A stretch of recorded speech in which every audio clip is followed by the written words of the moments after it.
নারী এশিয়া কাপের সেমিফাইনালে বাংলাদেশকে রীতিমতো উড়িয়ে দিয়ে ফাইনালে পৌঁছে গেছে ভারত নারী দল।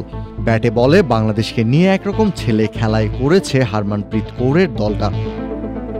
টসে জিতে ব্যাটিংয়ের সিদ্ধান্ত নেন বাংলাদেশ ক্যাপ্টেন নিগার সুলতানা জ্যোতি, কিন্তু ক্যাপ্টেনের সিদ্ধান্তকে সঠিক প্রমাণ করতে ব্যর্থ হয়েছেন টপ অর্ডার ব্যাটাররা। দলীয় 21 রানে দিলারা আক্তার, মুর্শিদা খাতুন সহ 3 উইকেট হারিয়ে চাপে পড়ে টাইগ্রেসরা।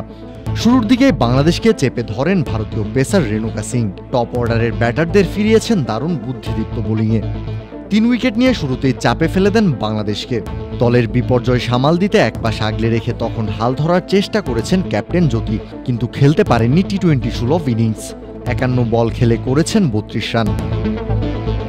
বাংলাদেশের হয়ে ব্যাট হাতে জ্যোতির 32 রানই টপকাতে পারেননি আর কোনো ব্যাটার। দ্বিতীয় সর্বোচ্চ 19 রান এসেছে স্বর্ণা আক্তারের ব্যাট থেকে।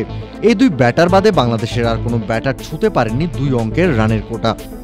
জ্যোতি এবং স্বর্ণার ব্যাটে ভর করে 19 ওভার শেষে কোনো রকমে 80 রান সংগ্রহ করতে সক্ষম হয় বাংলাদেশ দল। নগদের কাছে সব গ্রাহকই প্রিয়, তাই তো সারা দেশে ক্যাশ আউট চার্জ সবচেয়ে কম।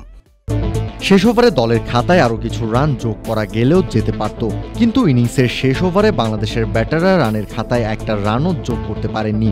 দারুণ বুদ্ধিদীপ্ত বোলিংয়ে শেষ ওভারটা মেইডেন নিয়ে যান রাধা ইয়াদব, একই সাথে তুলে নেন 2টা উইকেট। এশিয়া কাপের সেমিফাইনালের মতো ম্যাচে শক্তিশালী ভারতকে মাত্র 81 রানের টার্গেট ছুড়ে দেয় বাংলাদেশের মেয়েরা। সহজ লক্ষ্যে ব্যাট করতে নেমে শুরু থেকে বাংলাদেশি বোলারদের উপর চড়াও হন 2 ভারতীয় ওপেনার শেফালি ভার্মা এবং স্মৃতি মান্ধানা।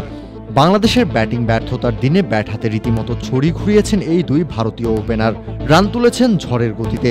এমন একটা লো স্কোরিং ম্যাচে যখন দ্রুত উইকেট তুলে নিতে হতো বাংলাদেশের, তখন ভারতের 2 ওপেনার ধারণ করেন রুদ্রমূর্তি। ম্যাচটা বের করে নিয়ে যান বাংলাদেশের মুখের সামনে থেকে।